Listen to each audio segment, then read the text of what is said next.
y señores, con Nahuel Brito entrando, arrancamos a reaccionar gracias a Robert, a Farid. Sangre por sangre. Sangre por sangre.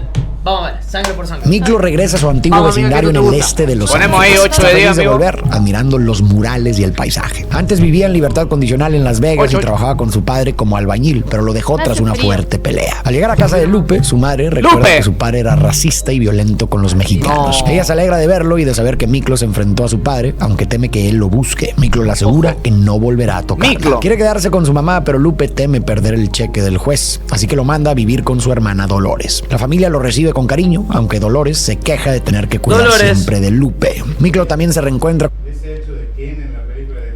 Hizo de Ken en la película de Street Fighter. Ahí está. con su primo Paco, un boxeador en ascenso y líder de los Vatos Locos, una pandilla local. Al principio Paco se enoja por tener que compartir su cuarto con Miklo y se porta arrogante, pero su madre lo pone en su lugar. Luego ambos salen y ven un graffiti de una pandilla rival, los 3 puntos. Miklo se enfurece, pero Paco lo toma a la ligera. Después visitan a Cruz, medio hermano de Paco, que trabaja haciendo arte con aerógrafo en el taller de su padre Mano. Mientras pinta a Quetzalcóatl, le cuenta a su hermano menor, Juanito, que fue el rey de Aztlán, un reino que iba de México a California y que un día volverá para reclamar el reino de la raza. Cruz se alegra de verlos. Mano regaña a Paco por no pagar su parte y por no unirse al ejército. Paco le responde con rebeldía y Mano le exige respeto. Los 3 suben a un auto del taller y Miklo nota el tatuaje de los Vatos Locos en Cruz. Le pide uno igual, pero Paco le dice que nunca lo tendrá por su color de piel. Miklo se siente herido, aunque Cruz lo anima a esperar su momento. Poco después, un policía los detiene. Miklo se pone nervioso porque sigue en libertad condicional, pero Cruz menciona el antiguo récord de boxeo de Paco antes de que se rompiera la muñeca y el oficial, que conocía al Gallo Negro, los deja ir. Aún así, Paco le advierte a Cruz que no vuelva a usar su boxeo. Más tarde, al regresar al taller, ven a los 3 puntos marcando su territorio con grafitis. Miklo lo ve como su oportunidad de probarse, así que Paco lo reta a demostrar que es un verdadero A ver, chicano. vamos a hacer una pausa para ir entendiendo también.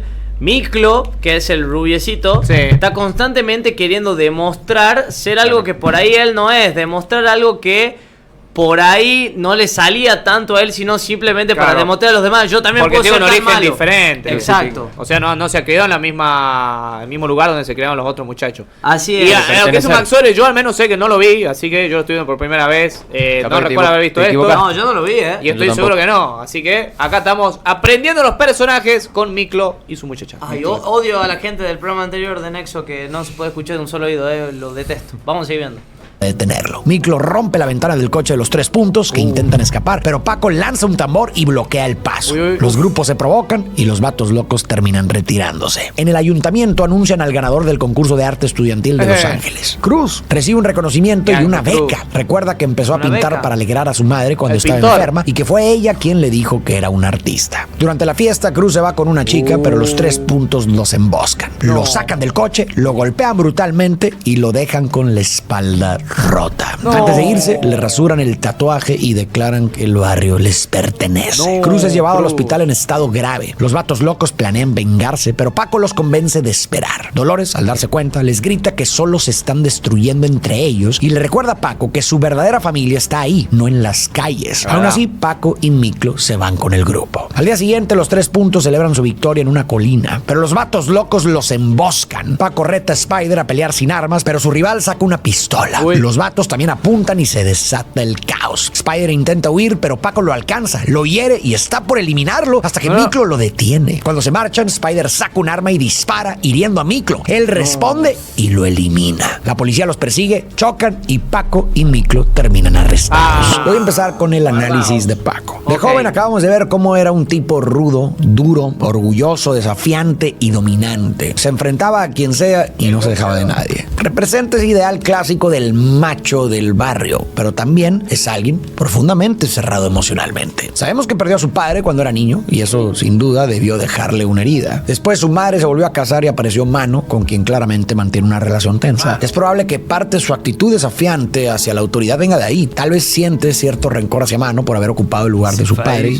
y es posible que Paco haya terminado desplazando ese enojo hacia cualquier figura de autoridad. En el fondo es muy probable que dentro de Paco haya mucha rabia, tristeza, frustración y sin miedo, pero que no sepa qué hacer con todo eso. Así que se puso una armadura, así como muchas personas hacen cuando no saben cómo manejar el dolor. Su arrogancia, sus peleas, su necesidad constante de imponerse, no son más que una coraza, una forma de evitar que alguien vea lo que realmente hay dentro de él. Tal vez se sintió vulnerable e impotente cuando perdió a su padre o cuando se rompió la muñeca y su carrera como boxeador se truncó. Esas experiencias lo marcaron definitivamente, pero en vez de elaborarlas emocionalmente, eligió esconderlas bajo una actitud de dureza. Paco reprime sus lágrimas, evita disculparse y no se permite mostrarse vulnerable porque para él hacerlo sería un signo de debilidad. ¿Cuál es el chiste? No, Valecita, tu historia. No. En Bloody, es verdad, más o menos contó algo así, vale. Faltó la parte de boxeadora nomás. Esta película está basada en la historia de mi tío, dice Go Pablo y Go. Ya después se hizo presidente y aprendió a volar. Bueno, vamos a seguir viendo. Estamos a 9 likes de los 100. Quiero llegar a los 100 likes. Dale. Vamos con eso. Atrapado en esa idea clásica, arquetípica de masculinidad donde ser un hombre equivale a no mostrar emociones. Cree que ser fuerte es no sentir, pero esa dureza emocional terminará por aprisionarlo, sobre todo después de todo lo que ha pasado y de las consecuencias que vendrán. Aunque no lo admita, la culpa empezará a alcanzarlo. Miklo es enviado a la prisión de San Quentin en 1973, una de las más duras de California. Mientras tanto, Bruce sale del hospital y Paco, ahora con uniforme militar, lo recibe mostrando que se enlistó para evitar la cárcel. A veces lo que buscamos va más... Creo que venía Sí, que un anuncio. Yo también. Pausemos porque, gente, hemos llegado al objetivo. El que llegó. aporta. Juan Román, ¿no?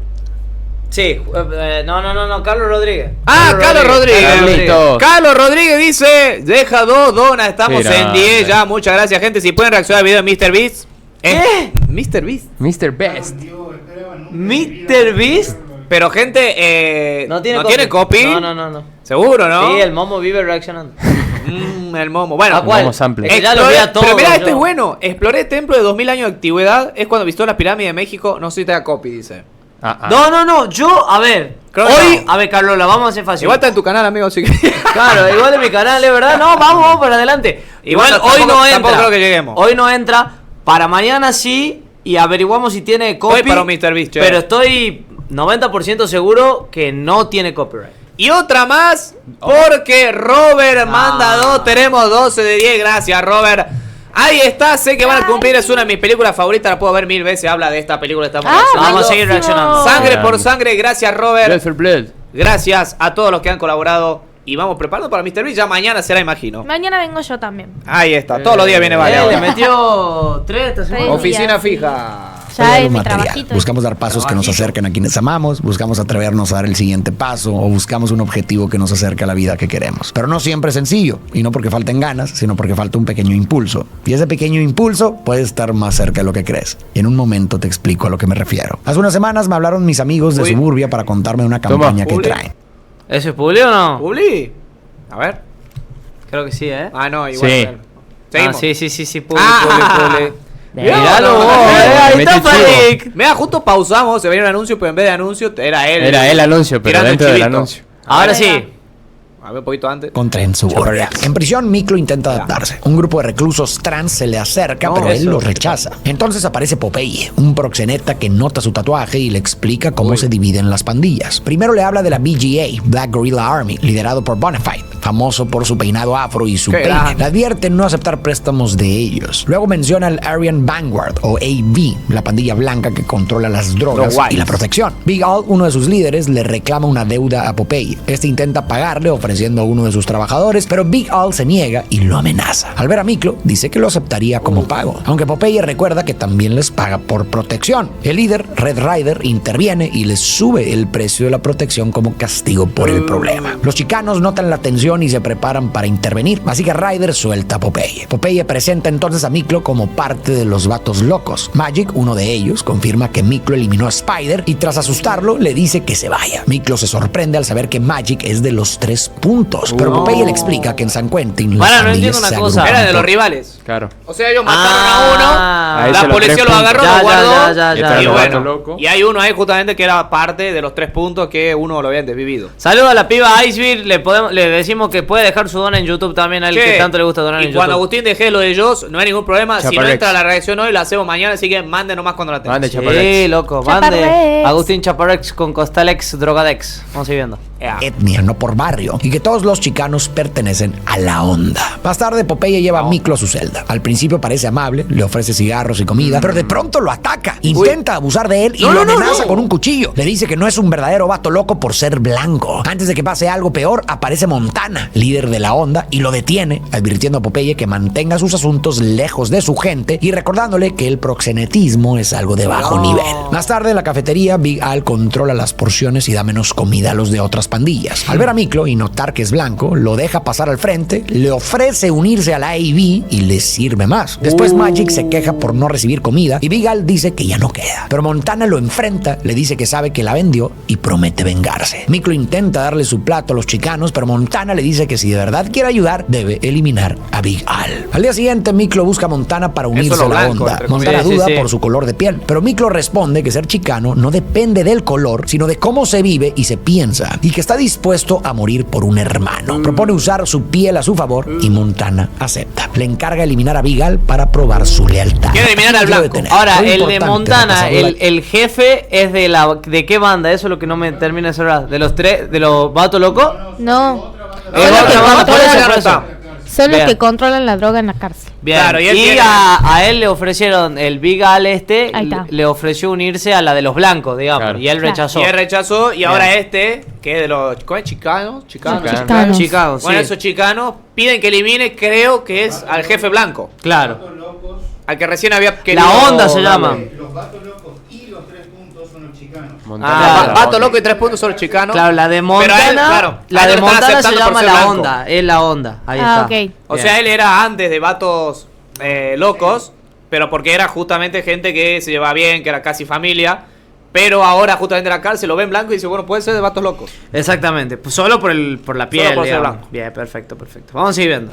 Historia de las pandillas mexicoamericanas en Los Ángeles y el contexto histórico en el que se desarrolla la película, porque nos va a ayudar a entenderla mucho mejor. Para comprender cómo surgieron las pandillas mexicoamericanas en Los Ángeles y en general en todo el suroeste de Estados Unidos, hay que remontarse al final de la guerra entre México y Estados Unidos en 1848. Ese fue el punto de quiebre. Con la firma del Tratado de Guadalupe Hidalgo, México perdió más de la mitad Ahí de su está. territorio. California, Nevada, No, Utah, Nuevo México, las mayores partes de Arizona No y sabía Colorado y mucho eso. partes de Oklahoma, Kansas y Wyoming pasaron a formar parte de Estados Unidos. Los mexicanos que vivían en esas tierras, Eso no de un sabía. día para otro, se convirtieron en ciudadanos estadounidenses, Mirá. pero sin ser realmente tratados Claro. como tales. En Claro. teoría, habían ganado un nuevo país. En la práctica, perdieron su lugar. Se convirtieron en extranjeros en su propia tierra. Muchos fueron desplazados, discriminados y tratados como ciudadanos de segunda clase. Les decían que volvieran a México, pero ¿cómo hacerlo si estaban en el mismo suelo donde habían nacido, solo que ahora ese suelo tenía otra bandera? Ante ese entorno hostil, los mexicoamericanos comenzaron a formar comunidades cerradas, los llamados barrios, pequeños refugios donde podían cuidarse entre ellos, mantener sus tradiciones y su idioma. Pero también eran espacios donde el abandono social, la pobreza y la discriminación fueron empujando a los jóvenes hacia una forma particular de resistencia: las pandillas. Si nadie los protegía,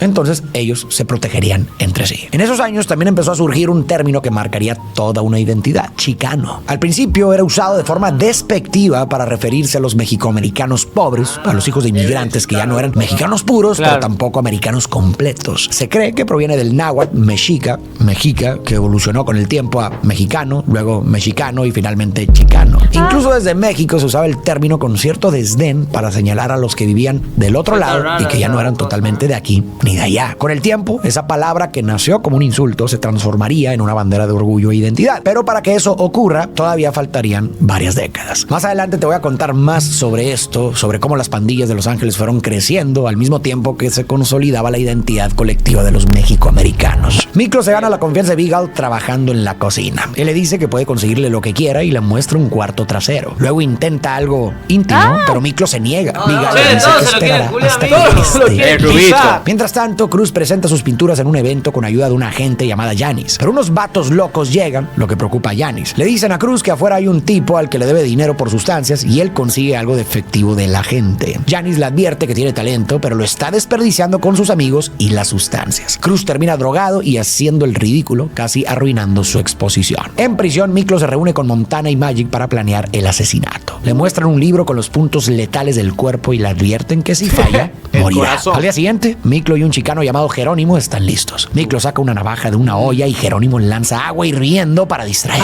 Miklo entra al cuarto trasero donde Big Al hace un trato con un guardia llamado Bob. El guardia se alarma y se va. Big Al, molesto, exige sus favores íntimos. Miklo finge ceder, pero cuando Big Al baja la guardia, lo apuñala y esconde el dinero y el libro contable antes de salir tranquilo. Bob regresa, ve el cuerpo y el dinero faltante y comprende que fue Miklo. Lo amenaza, pero Miklo lo intimida recordándole que su nombre aparece en el libro, así que ahora deberá obedecerlo. En su casa, Cruz usa heroína seguido por el dolor de espalda. Un día deja una aguja en la mesa y su hermano menor, Juanito, muere por sobredosis al usarla. En el funeral, su padre le dice que no lo considera su hijo. Continuando con el análisis de Paco, como sugería antes, Paco carga con una gran culpa, aunque no la admita. Se siente responsable por lo que le pasó a Cruz, por su lesión y por su adicción. También se siente culpable por Miklo, por haberlo impulsado a un camino que terminó en prisión, pero no puede reconocerlo. Su orgullo y su miedo a parecer débil se lo impiden. Esa culpa es la que lo empujó a alistarse en el ejército, quizás como una forma de castigo, una especie de penitencia o un intento inconsciente de redención. Y ahora que ha muerto Juanito, esa culpa se intensificará. Paco no lo ha dicho, pero es evidente que siente que todo está conectado. Si no hubiera alentado a Miklo a enfrentar a Spider, quizás Cruz no habría quedado lesionado, ni habría caído en las sustancias, ni Juanito habría muerto, ni Miklo estaría en la cárcel. En su mente hay una cadena de eventos por la que se siente responsable. Esa misma culpa también estará detrás de su decisión de convertirse en agente antidrogas. Lo hará como una forma de reparar simbólicamente el daño. Luchar contra pandillas, arrestar criminales, salvar Juanitos será su manera de intentar convencerlo evitar que alguien sea un nuevo Juanito. Pero quizás más al fondo,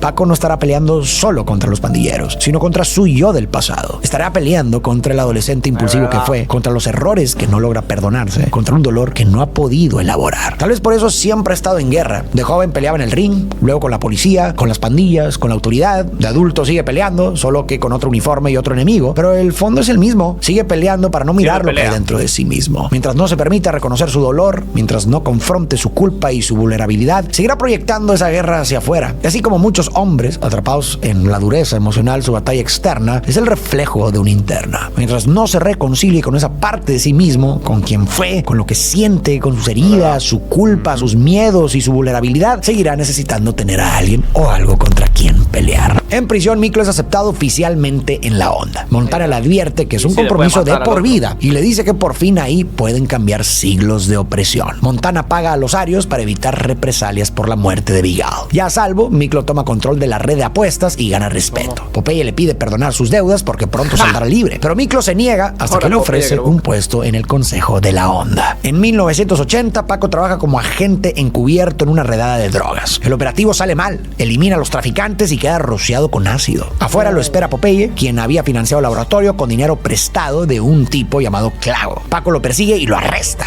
Cuando Popeye lo llama carnal, Paco se enfurece y le dice que gente como él está destruyendo a sus niños. Mientras tanto, Miklo pide libertad condicional, pero se la niegan. Montana lo anima a seguir estudiando. Le aconseja estudiar y sacar su GED. Y finalmente, Miklo logra obtener la libertad condicional. Aquí me quiero detener para empezar a hablar de Miklo. Desde el principio, su historia está marcada por un vacío justo donde debería haber. El hermano de él, ahora está haciendo policía. Claro, y está atrapando a su compañero, digamos. Y a este va a salir ahora. Ay, hijo Dios. de Bu. Hijo de Bu. Está bueno. Me gusta, me estoy un hombre blanco, racista y violento. Su madre, mexicana, completamente rebasada por los problemas económicos, intentando sobrevivir como puede, pero sin poder estar realmente presente. De hecho, solo la vimos al inicio. Miklo llegó, ella lo mandó con su tía Dolores y después desapareció de la historia. Y esto nos habla de un adolescente solo, que quiere sentirse querido y valorado, que necesita un lugar donde pertenecer. Cuando llegó al barrio, lo que más lo emocionaba era la idea de ser un vato loco. Era más que una pandilla, para él era tener una familia. Y ante la ausencia de un padre, Paco ocupó ese rol. Era el líder, el fuerte, el modelo a seguir. Miklo lo admiraba, lo respetaba y sobre todo buscaba su aprobación. Quería que Paco lo viera y que lo dejara ser parte de esa familia que tanto anhelaba. Pero como vimos, esa búsqueda no fue sencilla. Aunque Miklo se sentía profundamente identificado con su herencia mexicana, su piel clara hacía que lo vieran demasiado blanco y eso provocaba rechazo. Por eso sentía que siempre tenía que probar que merecía estar ahí. Se esforzaba el doble y se arriesgaba más, hasta que ese impulso terminó llevándolo al incidente con los 3 puntos y después a prisión. ¿Te acuerdas del recuerdo que vimos al inicio cuando Miklo peleó con su padre racista por haber defendido a sus compañeros mexicanos? Resulta interesante cómo ese mismo escenario se repitió cuando entró a prisión. Antes de tomar un bando, los supremacistas blancos que controlan la cárcel lo invitaron a unirse a ellos. Si lo hubiera hecho, su vida ahí habría sido mucho más cómoda. Pero no, Miklo eligió mantenerse fiel a su identidad y se unió a la onda. Es lo mismo que pasó aquella vez con su padre. Pudo haber tenido una vida más fácil si rechazaba a los suyos y vivía como blanco, pero prefirió ser fiel a quien era, aunque eso significara perder la comodidad. A partir de ese punto, Miklo observó y aprendió rápido. De Popeye, quien fingió ser su amigo para después intentar abusar de él, aprendió que ahí dentro había que ser frío y calculador. Más adelante usó esa misma estrategia para eliminar a Big Al y ganarse un lugar dentro de la onda. De Big Al aprendió que el verdadero poder venía del control. Big Al tenía tanto dominio sobre el negocio de las apuestas que incluso los policías estaban bajo su influencia. Miklo lo entendió bien, se adueñó del negocio y con eso ganó respeto y estatus. A partir de ahí, dejó de ser un simple soldado y se convirtió en un estratega. Con el tiempo, vimos cómo Miklo logró cierta estabilidad. Montana, quien se convirtió en una figura paterna para él dentro de la prisión, lo animó a solicitar la libertad condicional y finalmente salió, aunque pronto descubrirá que el mundo afuera es otro. Ya afuera, Miklo se reúne con Cruz en el viejo barrio, quien se alegra de verlo. Luego va al departamento de Popeye, que le había prometido un lugar donde quedarse, pero el lugar está lleno de exconvictos y Miklo se siente incómodo, aunque no tiene otro sitio a donde ir. Consigue trabajo en una fábrica de llantas, pero el trabajo es duro y lo odia. En las calles ve como el este de Los Ángeles se ha llenado de inmigrantes y Cruz le dice que llegan de toda Latinoamérica. Cruz también le cuenta que no ha visto a Paco desde la muerte de Juanito, no lo quieren cerca. Miklo llama a Paco y le dice que Cruz necesita a su familia, pero Paco le responde que no tiene familia. Miklo le recuerda que los vatos locos son para siempre, pero Paco le dice que todo cambió el día en que enterró a su hermano y que cada drogadicto que ve le recuerda cómo Cruz destruyó su vida y su talento. Hablando de sí mismo, Miklo asegura que quiere salir adelante, que podría tomar otro camino, pero quiere hacerlo bien. Más tarde, cuando va a cobrar su cheque, su jefe le paga menos y lo acusa de robo, aunque en realidad él había usado el dinero para pagar deudas de juego. Miklo se queja, pero el jefe lo amenaza con llamar a su oficial de libertad condicional. Miklo regresa a casa furioso y Cruz lo acompaña. Dentro, Popeye discute con Clavo, el prestamista, diciendo que no tiene dinero, aunque cobra renta a todos, incluso a Miklo. Sus hombres se enfurecen al descubrirlo. La tensión sube y Miklo toma a Clavo como rehén, pero este le ofrece un trabajo: asaltar un camión blindado. Cruz le pide que no lo haga, pero Miklo acepta diciendo: este soy yo. Antes de irse le dice a Popeye que ya no quiere saber nada de él. Al día siguiente, Popeye delata el robo y la policía, con Paco entre ellos, espera el golpe. Cuando empieza el asalto se desata un tiroteo. Uno de los ladrones huye y deja atrás a Miklo, que se esconde entre los autos. Paco lo encuentra y Miklo se quita el pasamontañas para mostrarle su rostro. Paco queda paralizado, pero Miklo le dice que le debe una y corre, y Paco reacciona y le dispara. Luego Paco visita a Cruz, con quien no hablaba desde hacía 7 años. Cruz sigue consumiendo heroína y pinta retratos de su hermano Juanito. La conversación termina en pelea. Paco le reclama que no tiene derecho a usar a Juanito como excusa. No le tendría que haber disparado para mí. No, pero son amigos. Payuto, no. Que dispare abajo. No. Son amigos. O sea, él no. Es el primer policía que le dispara a un amigo. Claro, No. Pero él... Lo normal es que lo deje él que por se dentro vaya. ya solamente le importaba que no exista nadie que pueda llevar a un nuevo Juanito. Pero es un amigo. Sigamos. Es un amigo. Era un amigo, no. Che, encima es verdad. Un falta hermano. todo todavía. ¿Qué va a pasar, che? ¿Vos también tenías un trabajo y elegiste la amistad? Ah, bueno, No, pero no, que no. hay que ¿Sí? disparar. ¿Qué le No, puedo tirar? No le disparaste, pero... No le disparaste, pero casi. Osuna significa Sigamos. familia. para seguir destruyéndose. No, Y Cruz le responde que se cree muy chingón, pero ahora se dedica a eliminar a su propia gente. Paco se va. Ahora es momento de hablar de Cruz. Cruz es el alma sensible de la historia. Desde el principio lo vimos como alguien pacífico que intentaba evitar los conflictos. fuma Incluso en la mota. escena del Sí, vídeo que en fue YouTube él la quien película, trató ¿no? de detener a Miklo. Mira. Sabemos que empezó a dibujar cuando era niño mientras su madre estaba enferma. El arte se convirtió en una forma de consuelo, una manera de procesar lo que sentía, de poner orden en su caos interno y de conectar con las personas que amaba. Dame En otras una mini palabras, pausa, vamos a hacer un análisis porque algo raro está pasando. Teníamos 95 likes, recién vi teníamos 85 y ahora tenemos 76. Y ni a gancho la gente le está sacando el like. Así que algo raro ¿Qué nos pasó? están haciendo. Algo 74. algo raro está pasando, ojo. Dejen su like, muchachos. Ustedes dejen su like si se lo sacó YouTube. Pero está rara la cuestión, Vamos a seguir viendo. Seguimos.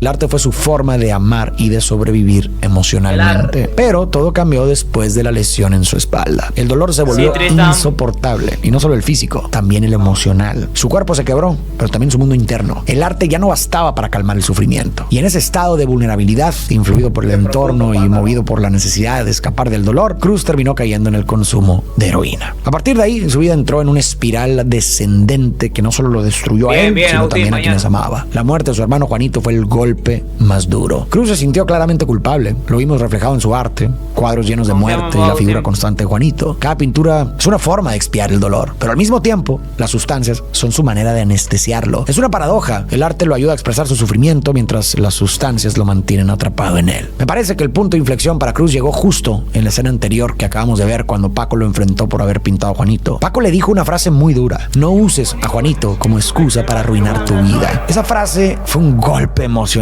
que lo va a confrontar con su propia responsabilidad. De algún modo le hará ver que su autodestrucción ya no es solo dolor, sino también una forma de rendirse. Creo que esas palabras se quedarán resonando en Cruz aunque no lo veamos. Lo harán reflexionar y lo llevarán a entender que no puede seguir castigándose, que tiene que hacer algo diferente. Creo que ahí es cuando Cruz decidió cambiar, pero no por culpa, sino por amor, por honrar la memoria de Juanito, por darle un nuevo sentido a su historia. Porque después de esa conversación, ya no lo vamos a volver a ver consumir sustancias y lo vamos a notar muy diferente. Miklo pierde una pierna por el disparo. Paco lo visita en el hospital, pero Miklo le dice que ya no existe para él y promete venganza. En 1983, Miklo vuelve a prisión. Trabaja en la biblioteca legal, ya que no puede ser soldado. Asiste a una reunión de la onda donde discuten si entrar o no al negocio de las sustancias. Carlos quiere hacerlo. Dice que gana mucho dinero y que los Arios serán sus proveedores, pero Montana se niega porque eso destruiría al grupo y provocaría una guerra con la BGA. Molesto, Carlos se va. Más tarde, Miklo visita a los Arios para cobrar una deuda, pero lo humillan. Le quitan la pierna protésica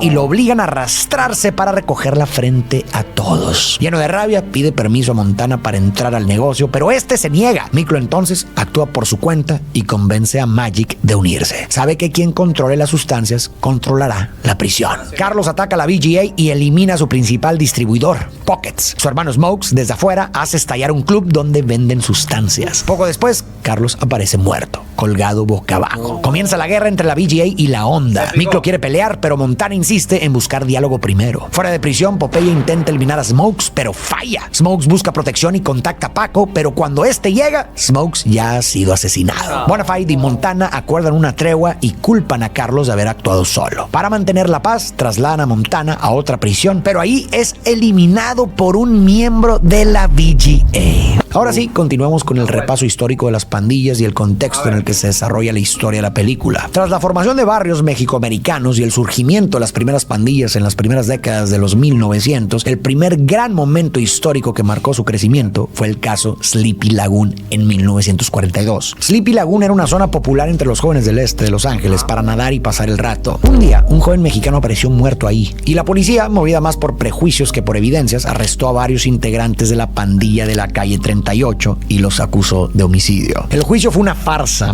Los acusados fueron presentados ante el jurado con sus suits, la vestimenta típica de los jóvenes chicanos de la época, como si fueran evidencia de criminalidad. 5 de ellos fueron condenados y enviados a prisión, pero lo que buscaba humillarlos terminó por fortalecerlos. En la cárcel, los miembros de la pandilla de la calle 38 mantuvieron su dignidad y mostraron una resistencia que inspiró a toda la comunidad mexicana en Los Ángeles. Se convirtieron en héroes, en símbolos de orgullo para los jóvenes de los barrios. Fue el primer paso para que la cárcel se volviera también un espacio de organización y de identidad mexicoamericana. Poco después, en 1943, ocurrió otro episodio clave: los disturbios de los suits. Los suits eran trajes muy llamativos, sacos largos con solapas anchas, pantalones bombachos ajustados en los tobillos, zapatos bicolores y sombreros de ala ancha. Nacieron los clubs de jazz de Harlem, pero los jóvenes chicanos los adoptaron. Sin embargo, en plena Segunda Guerra Mundial, la sociedad anglosajona comenzó a verlos como una provocación. Decían que era un desperdicio de tela en tiempos de racionamiento, y pronto los medios y las autoridades empezaron a criminalizar a quienes los usaban. Durante 5 días, soldados y civiles blancos salieron a las calles a cazar a jóvenes mexicoamericanos y afroamericanos que vestían suits. Los golpearon, les rasgaron la ropa y los humillaron públicamente. La policía no solo no intervino, arrestó a los agredidos. Estos hechos dejaron una herida muy profunda, pero también un sentimiento de unión y resistencia. Las pandillas mexicoamericanas comenzaron a tener un nuevo sentido. Ya no eran solo grupos de defensa, sino también una forma forma de afirmación cultural frente a un sistema que los despreciaba. El tercer gran momento de crecimiento llegó en las décadas de 1960 y 1970, justo la época en la que se ambienta gran parte de la película. 3 eventos históricos marcaron ese periodo: la guerra de Vietnam, la guerra contra la pobreza y el surgimiento del movimiento chicano. La guerra de Vietnam dejó un vacío enorme en los barrios. Muchos jóvenes mexicoamericanos fueron enviados a pelear y a morir en proporciones mucho mayores que otros grupos. Los que regresaban lo hacían traumados, sin empleo y sin oportunidades. La llamada guerra contra la pobreza, que al principio buscaba mejorar las condiciones de vida, acabó recortando programas sociales y cerrando empleos, lo que aumentó la marginación. Y todo esto detonó una nueva oleada de reclutamiento en las pandillas. Pero también fue una época de despertar. El movimiento chicano surgió como una respuesta a toda esa historia de injusticias. Inspirados por figuras como César Chávez, por los movimientos de derechos civiles y por las marchas campesinas, los jóvenes mexicoamericanos comenzaron a levantar la voz. Tomaron la palabra chicano, aquella que antes era un insulto, y la convirtieron en símbolo de orgullo, identidad y resistencia. Dentro de este movimiento nacen 2 ideas que vemos reflejadas en la película: Aztlán y la raza. Aztlán es el nombre mítico del lugar de origen de los mexicas, pero durante el movimiento chicano, el escritor y activista Oscar Z. Acosta le resignificó. Aztlán representaba los territorios que Estados Unidos le arrebató a México, y con ello la idea de que los verdaderos dueños de esa tierra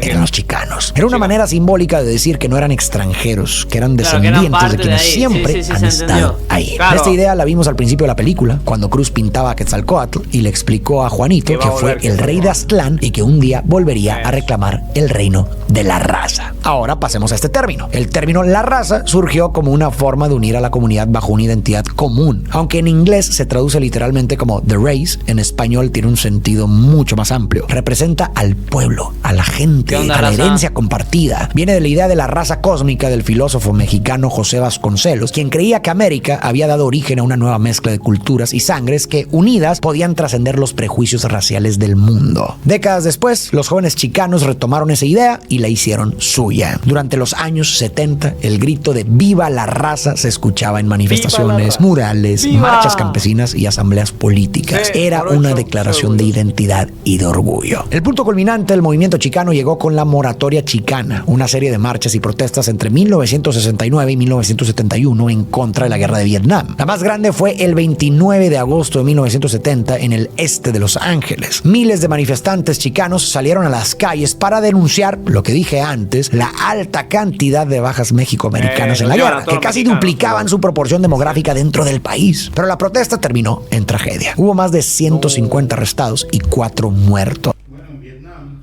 Ajá. a un montón de ilegales se le ha dado de la nada la nacionalidad. En Vietnam se le dio la nacionalidad a todos los ilegales para que vayan a la guerra nomás, así son. No, y ahí nos decían en el chat también de que, o sea, el racismo, que mucho se ve en las películas en todos lados, el racismo hacia las personas de tez oscura, Claro. pero no se muestra el racismo hacia los mexicanos, que han No. tenido mucho también a lo largo de la historia. Dice el Panda: los mexas han sufrido la misma persecución y ni medios, ni activistas, ni los grones famosos hacen eco de ello, es verdad. Es verdad. No, Entre totalmente. ellos- Y esta película se está relacionando con algo que pasó en la vida real directamente. O sea, algo distinto.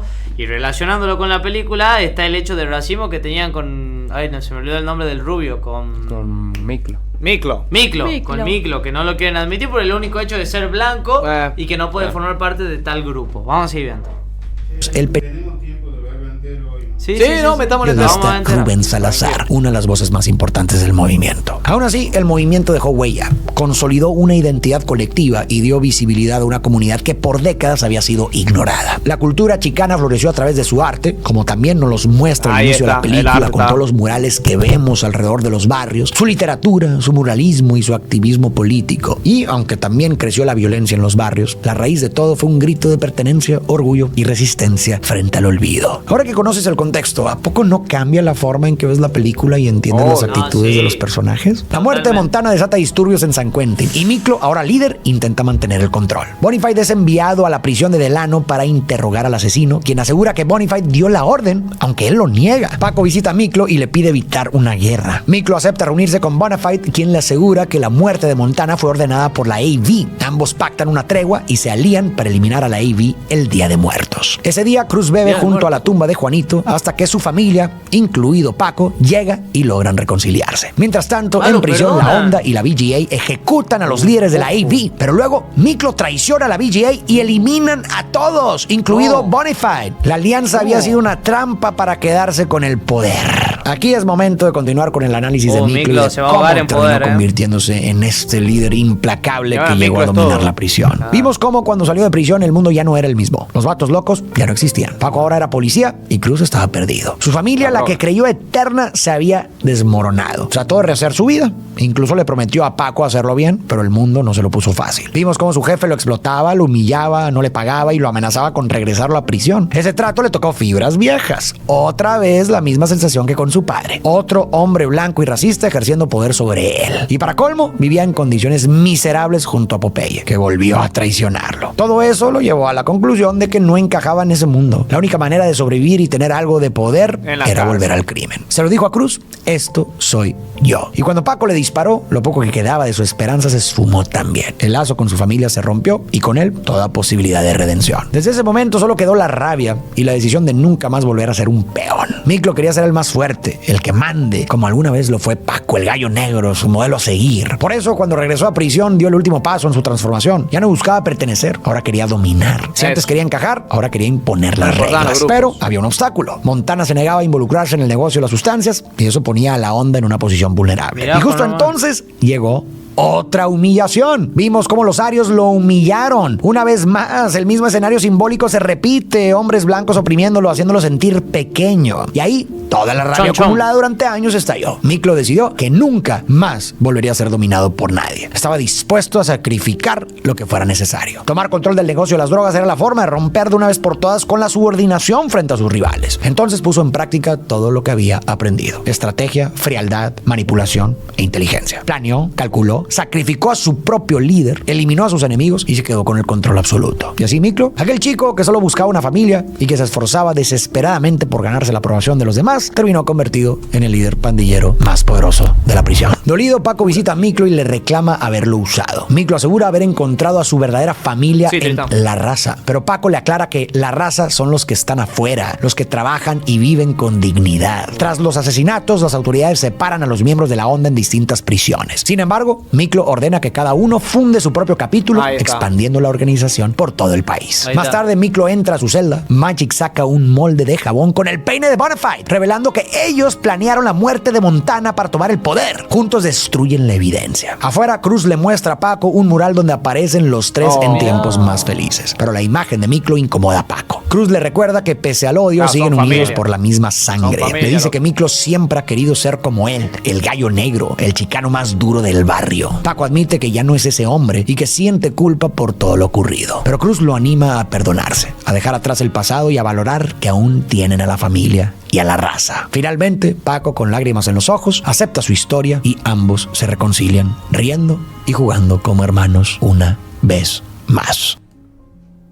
El momento cúspide de la transformación de Paco llegó al final, en su conversación con Cruz. Esta escena que acabamos de ver fue catártica. Por fin bajó la guardia. Por fin dejó de fingir que no sentía. El hombre que toda la vida se contuvo, que reprimió sus lágrimas, su culpa y su arrepentimiento, por fin se permitió llorar. Y en ese acto, paradójicamente, mostró su fuerza. Ser duro no es lo mismo que ser fuerte. La dureza es una máscara, es miedo disfrazado de valentía. Cualquiera puede endurecerse, cerrarse y fingir que nada le duele. Eso no requiere valor, solo miedo a sentir. Pero ser fuerte es enfrentar lo incómodo, es mirar de frente el propio dolor, aceptar los errores, llorar cuando hace falta, pedir perdón y reparar lo que se pueda. Paco, después de tantos años de guerra, afuera y dentro de sí, finalmente se dio permiso de ser humano, de sentir, de llorar y de perdonarse. Así logró reconciliarse con su historia, con quién fue y con lo que pasó, y por primera vez dejó de pelear. Por otro lado, Cruz, como dije antes, ya se vio distinto a partir de la discusión con Paco, más tranquilo y más en paz. Hasta su arte reflejó ese cambio. Ahora expresó reconciliación,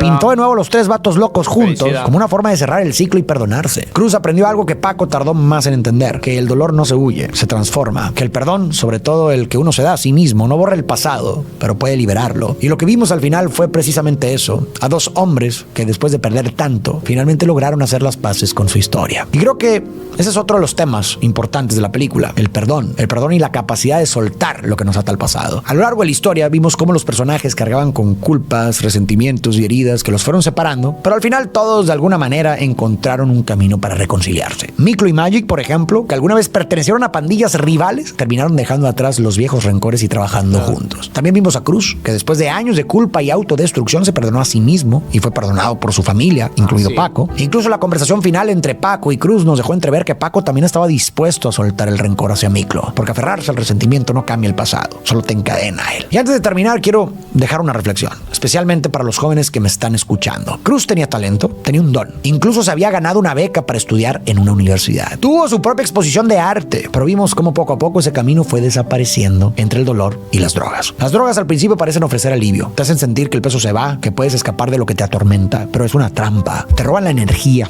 la claridad y el propósito que más necesitas para salir adelante. Te hacen creer que estás controlando el dolor, cuando en realidad el dolor termina controlándote a ti. Cruz buscó refugio en el lugar equivocado, y eso puede pasarnos a cualquiera. Todos tenemos heridas, todos tenemos momentos en los que no sabemos cómo seguir, pero la salida está en enfrentar lo que duele, no en adormecerlo, está en hablarlo, en pedir ayuda, no cargarlo solo. Cada vez que eliges escapar, el precio que pagas es perderte un poco más a ti mismo. Perder como Cruz tus sueños, tus relaciones y tus posibilidades. Por eso, si alguna vez te sientes tentado o tentada a seguir ese camino, recuerda esto: no dejes que lo que te duele te robe lo que puedes llegar a ser. Impresionante. Nacho creció en un convento de monjas. Desde niño siempre fue Tremenda Nacho. película, amigo. Todo, Queda loco. pendiente verla entera nomás. Me encantó, me encantó como lo contó Farid. buenísima. Me encantó el personaje de Miklo, la verdad que... Cómo da vuelta toda la historia. Hoy ¿Cómo? no lloré. No lloró. Encima de verdad está en YouTube completa. Suelta el pasado, no te aferres a él. 3 horitas. Así es. Con esa Así frase es. podemos cerrar la reacción.